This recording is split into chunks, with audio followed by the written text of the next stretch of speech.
Radio Publique Africaine.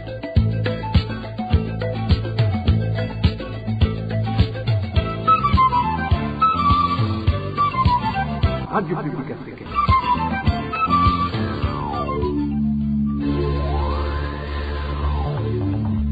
Ni umwanya w'amakuru mu Kirundi. Mukaba muyashyikirizwa na Marie-Ange Irakoze. Ndabaramukije nshuti namwe bakunzi b'iradiyo RPA ijwi ry'abanyagihugu, turi kwa gatandatu igenekerezo rya kabiri ndamukiza umwaka w'ibihumbi 2022. Mu nkundire duhere ku ngingo nkuru nkuru zigize aya makuru.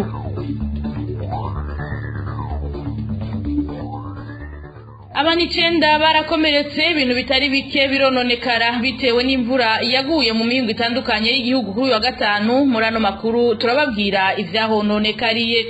Ingingo y'umushikiranganje w'indero itegeka gukoresha ibibazo rusange ku banyeshuri bakukira ubuyobozi bw'indero bumwe ngo atari guhungabanya abanyeshuri, abarimu n'abavyeyi nta ciza na kimwe bayibonamwo. Ivyo bivugwa na bamwe mu bayobozi b'amashure, muraza kubikurikira muri ano makuru. Nayo mumera zano makuru nkuko bisanzwe ku misi yose ya gatandatu ni kiganiro ku isoko. Uyu munsi kiza kwihweza ibigize amasezerano mashasha leta ya Gitega iherutse gusinya yo gucukura ubutare n'irindi shira hamwe ryitwa East African Region Project Group. Ido nido ry'aya makuru n'ayandi ni mukanya sangwe ikaze.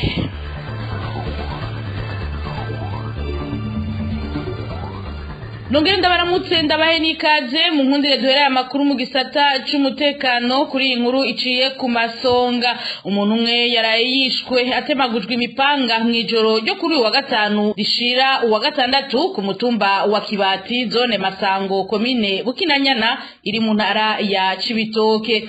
Umuhisinze Imana Egide w'imyaka 26 abamugandaguye ntibaramenyekana. Urongoye zone Masango Muhitira Tade amenyesha ko uyo mugabo yoba yishwe n'abantu bamwagiriza ko ari umusuma ngo kubera yaramaze imisi ataba muri ako karere. Uyo mutware agasaba abanyagihugu kutihanira, ahubwo uwiketswe ko ubugizi bwa nabi yoshikirizwa abajejwe umutekano, hanyuma uwagirizwa n'icaha agahanwa hakurikijwe amategeko. Nkuko amakuru dukura Ibukinanyana bimenyesha, abantu 5 bakaba bamaze gufatwa ku mvo z'amatohoza. Tukiri muri ico gisata nyene c'umutekano, abantu 200 barishwe mu ntara 10 zitandukanye z'igihugu muri uku kwezi kwa gatatu twaraye dusozereye. Abo akaba ari abo uruganda rwa RPA rwashoboye kumenya. Muri abo bishwe 5 barabakenyezi. Iyi nkuru tweteguriwe na Ines Gakiza. Mu ntara ya Cibitoke hishwe abantu 7, mu gisagara ca Bujumbura hishwe 4, nayo mu ntara ya Gitega hishwe abantu 2 muri uku kwezi kwa gatatu twaraye dusozereye.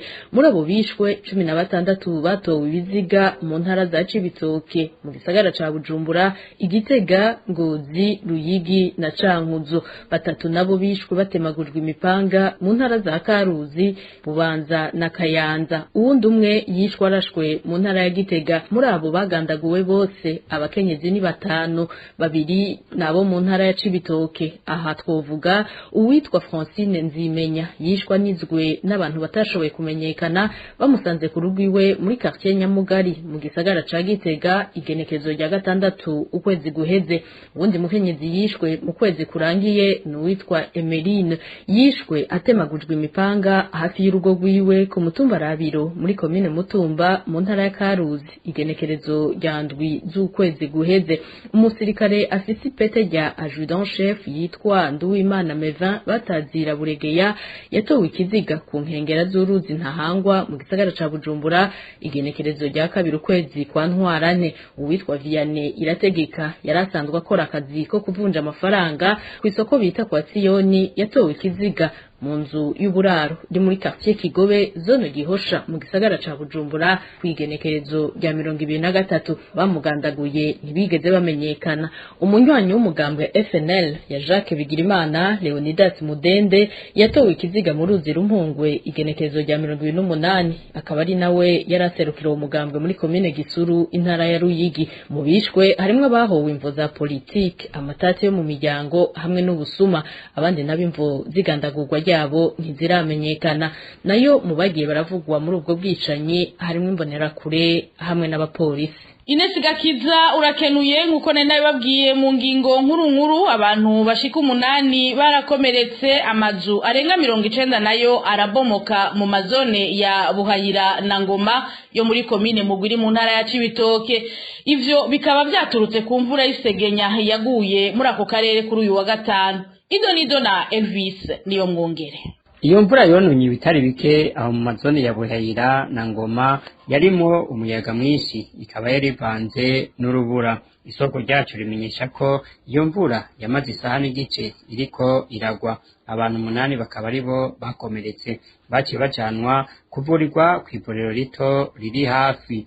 Amazu arenga 80 yo muri zone Buhayira yarabomotse. Isoko ryo muri iyo zone hamwe n'ibirasi 4 byo kwishure shingiro Ryankuna biri mu byanonekaye cyane. Imirima nayo y'ibitoke, ibiharagi, ibigori byarononywe n'urubura.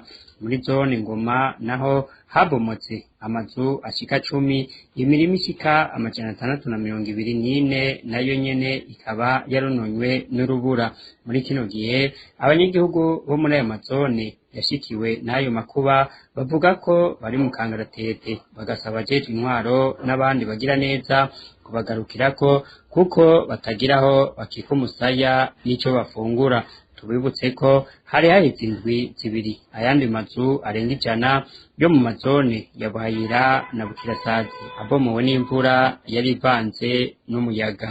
Elvis niyo mwungere urakenuye. Tukivuga ivyaraye vyononywe n'imvura tuve mu ntara ya Cibitoke tugaruke ku mugwa mukuru w'ubutunzi muri quartier Carama iri muri zone Kinama. Imvura yaraye yononye ibitari bike, uretse ko amazi y'imvura yononye amabarabara yo muri iyo quartier. Abanyagihugu baho bavuga ko amazi y'iyo mvura yabaye umurengera kugezaho abasanga no mu mazu. Dani Claire yatwumva mwidonido. Ku muhingamo wo kuri uyu wa gatanu ndamukiza niho imvura yatangura kugwa mu gisagara ca Bujumbura. Abanyagihugu bo muri quartier Carama ya kabiri, imwe mu makartier agize igisagara ca Bujumbura, bemeza ko iyo mvura yagumye igwa, mu nyuma birangira imikobeko ishinzwe kumanukana amazi irengerwa. Ivyatumye amabarabara yimburuka, mbere amazi yisuka no mu mazu yabo yonona bimwe mu bikoresho vyo mu nzu. Uyu munyagihugu aravyigana. Yarononekaye nyene yarimburutse, amazi yarinjiye mu baronona intebe zonona ibintu biri mu kabati kuba hamwe nuko n'amabarabara nyene arabomagurika. Yego ibintu nuko bimeze. Uyu munyagihugu we avuga ko iyo mvura yari irimwo n'urubura. Vyongeye buri gihe igice ca quartier Carama ya kabiri iyo imvura iguye bama batewe n'amazi nk'uko nyene akawunona ibitari bike. Imvura yaraguye ku kagoroba harimo n'urubura mbere, umusaruro ni ibintu nyene mu Carama kuri ya kote nyene ya Carama amazi akunda gutera. Amazi yarabaye menshi mw'ibarabara yinjira mu mpango z'abantu, muga gushika ubu ngo ntibaramenya ivyononekaye uko bingana. Ivyo rero biruko mu gihe n'umufurege wubatswe na leta kuva mu mwaka w'2018 kugira uze uramanukana amazi muri kino gihe usa n'uwazivye kubera utagisiburwa. Isoko ryacu muri quartier Carama rikavuga ko ari imwe mu mvo zituma utagikora n'ico wari waragenewe. Abanyagihugu bagasaba leta gutorera umuti ico kibazo kuko gisanzwe kizwi mu bajejwe intwaro. Mu gisata c'intwaro, abanyagihugu bo muri komine Rusaka mu ntara ya Mwaro bariyamiriza isesagurwa ry'itungwa rya komine rikogwa na musitanteri Ayiramutswa. Baranegura kandi akarenganyo gakoregwa abanyagihugu mu kubaca amande y'umurengera, kandi rimwe na rimwe ntibaronswe n'igitansi cayo batanze, ivyo babona ko ari ubusuma bukabije. Eloge Diveremesha abitwiganire. Gusahura itunga rya komine no guhohotera abanyagihugu nivyo bamwe mu banyagihugu ba komine Rusaka mu ntara ya Mwaro bagiriza musitanteri w'iyo komine Kaneza Karine. Uyu munyagihugu asanzwe ari n'umunywanyi w'umugambwe uri ku butegetsi, avuga ko naho musitanteri basanga iyo mugambwe ivyo ariko arakora yumva tobikenyererako. Birakorwa kinasanzwe tubihora. Icyo naneguye umusitanteri avuga ko apanze inzu y'ibihumbi 70 kandi iyo nzu ari iya komine mu 2017 yari ya regi kominare hanyuma uwaha musanteri Nibona Bernardine acarayihindura kuva ico gihe nawene yandika yuko ataze ku 70 n'akamaramazi uwo musanteri Kaneza Karine ataha iminsi yose imwaro kandi afise inzu ya komine agaca akoresha imiliyoni 11 y'igitoro kugira ngo nakore gusesagura itunganywa ribi rya komine. Uwo munyagihugu aranegura kandi uguhohotera abanyagihugu bikorwa n'uwo musitanteri afadikanije n'imbonerakure mu kubatangisha amande y'umurengera kandi adasiguritse rimwe na rimwe ngo abayatanze ntibahabwa igitansi ca komine. Arungika imbonerakure ziyakwira imisozi hakwigenza ngo wazitiye nabi nta muntu uzoreye wazitiye iwawe twazirisha iwawe umuntu tuvugana ngo bwira ngo utange amafaranga kuri konti n'umugasho bakamuzana mu gasho urumva n'akamaramazi amafaranga ni menshi ku munyagihugu afise amikoro make ukigwase nka ntimiri sani yo kwikebuka ayo mande ari menshi ari nk'abantu batukanye bisanzwe rwose bisanzwe agaca gushyira mu gasho udatanze amafaranga ntuvaye. Mu ruganda rwa RPA twagerageje kumenya ico musitanteri wa komine Rusaka Kaneza Karine avuga kuri iyo myidogo y'abanyagihugu arongoye ariko twashoboye kumuronka kuri telefone yiwe ngendanwa. Eloge Divin remesha ibivugwa mu ndero nkuko nabibabwiye mu ngingo nkuru bamwe mu bayobozi b'amashure yisumbuye baratewa amakenga n'ingingo y'umushikiranganje w'indero ibategeka gukoresha ibibazo rusangi ku banyeshuri bakukira ubuyobozi bw'indero ubumwe. Uretse ko iyo ngingo atakarusho bayibonamwo bavuga ko ije guhungabanya abavyeyi abanyeshuri ndetse n'abigisha.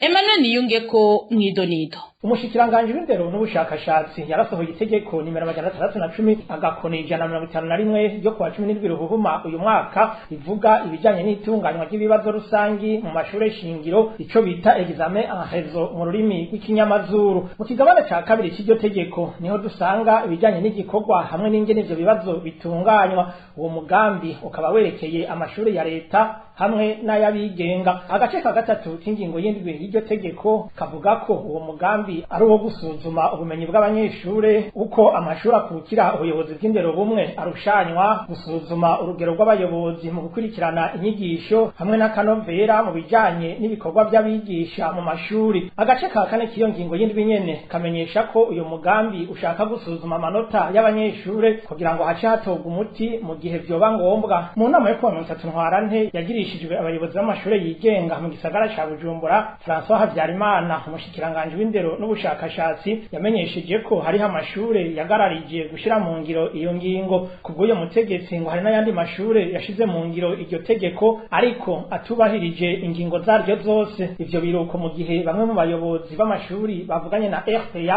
bavuga ko batewe amakenga n'iyo ngingo. Kubwabo uretse ko atakarusho bayibonamwo ngo ntibanatahura ingene abanyeshuri bosuzumwa ku rugero rumwe mu gihe bataba bize mu buryo bumwe. Burya iyo umuntu ariko arabaza umunyeshuri amubaza kubera azi ingene yoba yaramwigishije, ntawe utazi yuko hariho amashure ashobora kuba afise ibikoresho canke uburyo n'abarimu bakwiriye n'iyindi shure usanga batagira namba.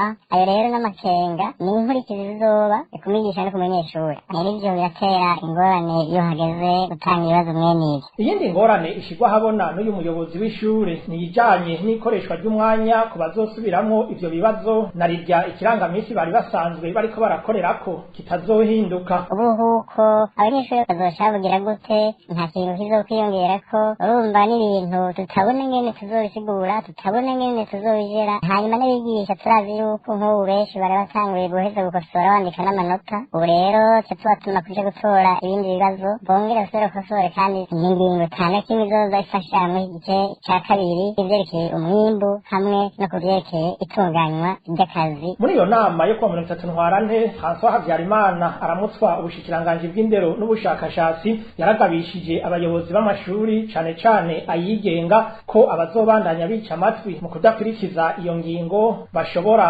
kuzofatirwa ibihano. Emmanuel Niyungeko urakenuye. Mu ndero nyene tukivuga ibijanye n'ibibazo rusangi bigiye kuza bitangwa mu makomine, abanyeshure n'abigisha babona ko vyorohereza bamwe abandi nabo bikabakandamiza. Kubigisha bobo barananegura ukuntu uyu mwaka hatunganijwe itogwa ry'ivyo bibazo. Inkuru ya Eric Niyonzima.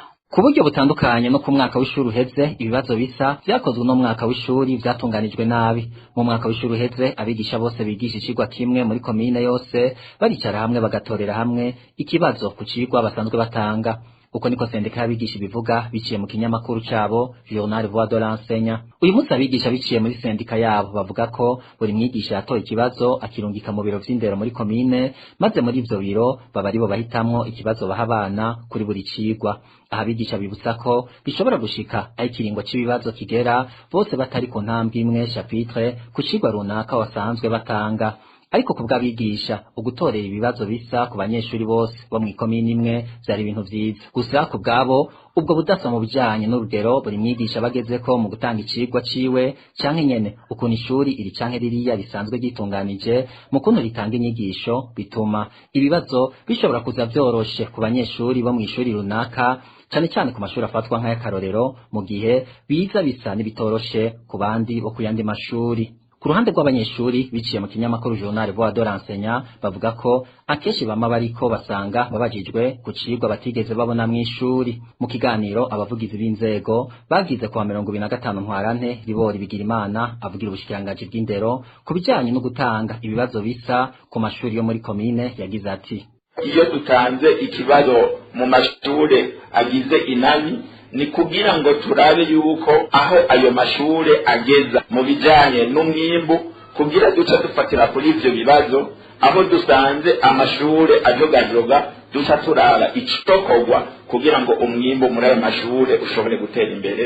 Urakoze Eric Niyonzima. Dutandukire ibivugwa mu gisata c'imibano. Abacuruza inzoga z'ibitoki ziva mu micungararo y'igisagara ca Bujumbura baridoga kubera batakironka izo nzoga, niyo zibonetse naho zikazimba. Ivyo ngo bikaba biri mu nkurikizi y'ingingo ibuza amakinga gushika mu gisagara ca Bujumbura mu gihe izo nzoga z'ibitoke zahora zizanwa ku makinga. Eloge Kwizera. Abacuruza inzoga y'urwagwa bo makomine agize umugwa mukuru w'ubutunzi Bujumbura bavuga ko batabona ingene bazotunga imiryango yabo mu gihe kuvaho baburije abunguruza abantu ku makinga, amapikipiki hamwe na tukutuku gukorera mu gisagara ca Bujumbura. Abadandaza bavuga ko batakironka izo nzoga neza, bo niyo bazironse ziba zizimvye nk'inshuro zibiri nk'uko uyu mudandaza abivuga. Nukundi barasubizwa gwagwa n'abanyene bari mu kandaratete kuko ubu ntibaruronka. Ni kuvuga ntwangari hariya muri Zamusaga ko vyarusha bakazokana hakurya n'imande mu quartier muri komine mu Mukaza na komine Ntahangwa, ubu ntibaruronka. Niyo baruronse bakapakiza imodokari ruca ruzimba nk'ikipe ryahari bwo majana 5 gihugu igihumbi.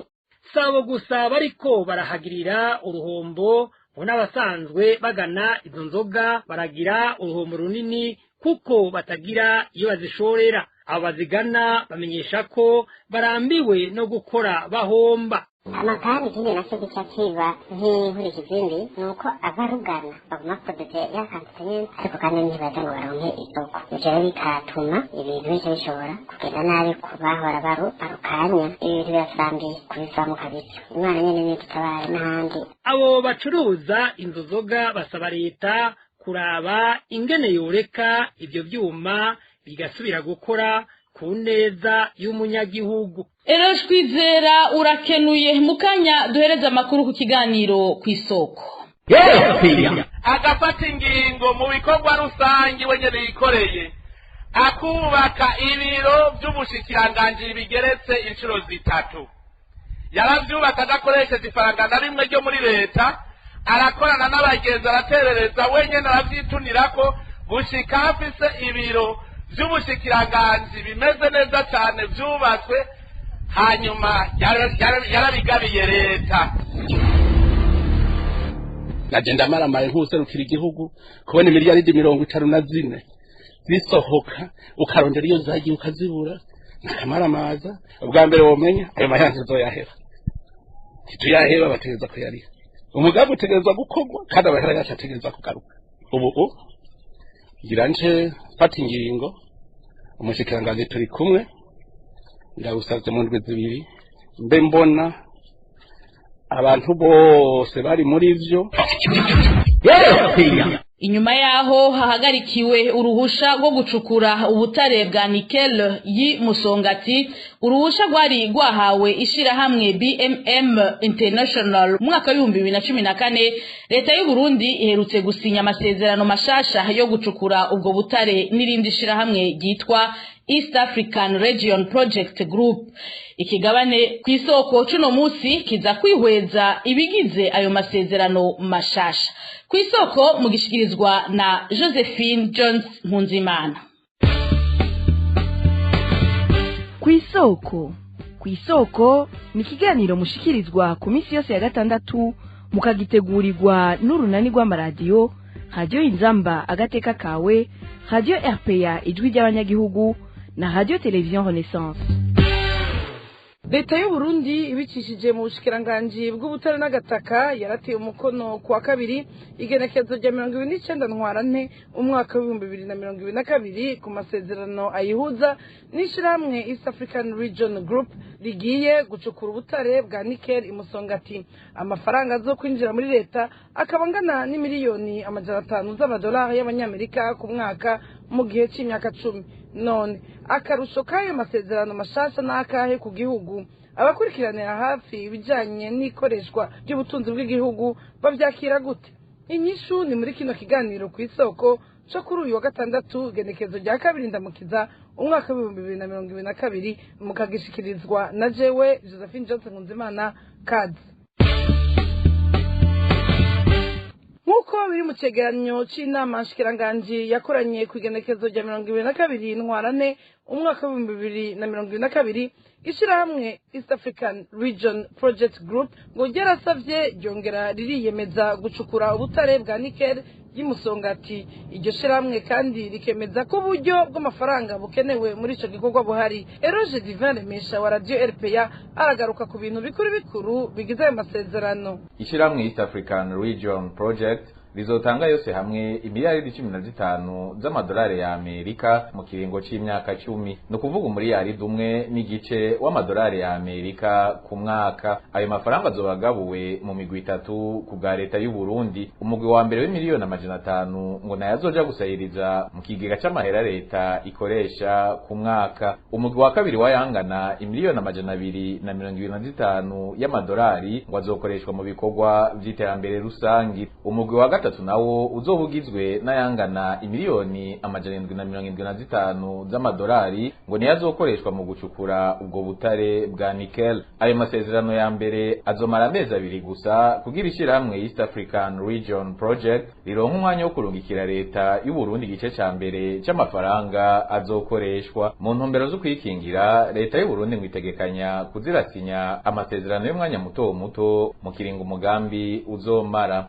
Kubwa Gabriel Rufyiri arongoye ishirahamwe Oricom, leta y'u Burundi yoba yarihuse gutera umukono kuri ayo masezerano kuko hari bikenewe gukorwa imbere y'icukugwa ry'ubwo butare kugira ubwa mbere ico gikorwa kirame kandi na leta iharonkera ivyo isaba. Ubwa mbere nuko rigomba gukorerwa mu muco. Twebwe twabona ko byari bikwiye kuba ivyo ari uko habanje kwemezwa cakene twita la politique nationale minière, hakemezwa ryategeko rishasha le code minier. Hanyuma ikigira gatatu nuko twagomba kumenya ibijanye na energy aho bigeze, no kuvuga umuyaga nkuba uzokoreshwa kuko murabizi neza ko ibintu bisaba umuyaga nkuba mwinshi cane. Tukamenya ikijanye na chemin de fer ryari zojaho ryari kugira ngo bishobore kuva keri izo nizo zari préalable. Ayo ma préalable rero nta nyishu n'uno musi turazironkera abarundi. Kigira kabiri gihambaye ni kijanye no kumenya iyo societe je mbega ntibagose abantu bagomba kugira branchement, mbega ntico bari societe yobije nka za zindi za mbere zo zaje. Murumva rero ko ivyo bintu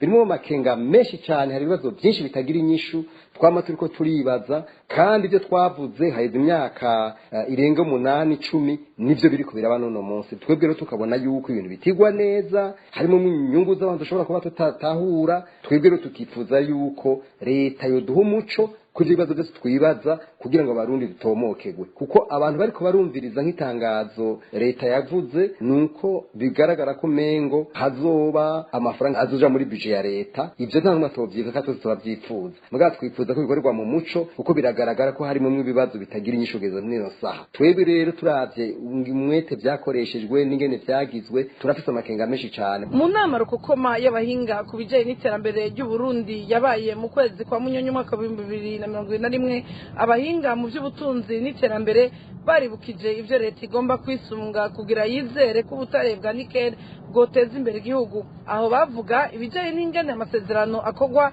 n'abazocukura hamwe no gushiraho ihinguriro rizotunganya maze ubwo butare bukaja ku isoko mpuzamakungu buzwi ivyigwa bimaze gukorwa vyerekana ko nickel iri mu Burundi irenga amatoni 200,000 kugira ngo icukugwe hagakenegwa umuyaga nkuba naho biruko umugambi w'igihugu w'iterambere 2018 2027 werekana ko Uburundi bugikenye umuyaga nkuba ungana na megawatt 566 hisunzwe ibikenewe mu iterambere ivyigwa navyo uno munsi vyerekana ko mu mwaka wa 2026 hazoba hamaze kuboneka umuyaga nkuba ungana na megawatt 245 aho ni mu gihe igihugu kizoba gikeneye megawatt 412 kugira ubutare bucukugwa ni naho duciye dusozerera ikiganiro ku isoko cy'uno munsi Josephine Johnson Nkunzimana nije nariko ndakibashikiriza ndabaha isango ku wa gatandatu uza mu kindi kiganiro naho ubutaha cyari ikiganiro ku isoko. Ni kuri ico kiganiro muhejeje gushikirizwa na mugenzi wacu Josephine Johnson Nkunzimana duhereje ko amakuru mu Kirundi yo kuri wa gatandatu igenekerezo rya kabiri ndamukiza umwaka wa 2022 mwakoze mwebwe mwese mwari muduteze yompi bagenzanje b'uruganda rwa FPA bafashije gutororokanya aya makuru n'abafashije mu buhinga bw'ivyuma ndabakengurukiye. Marie-Ange Irakoze nariko ndabashikiriza ndabikebanuye giraho muba mwubahwe naho butaha.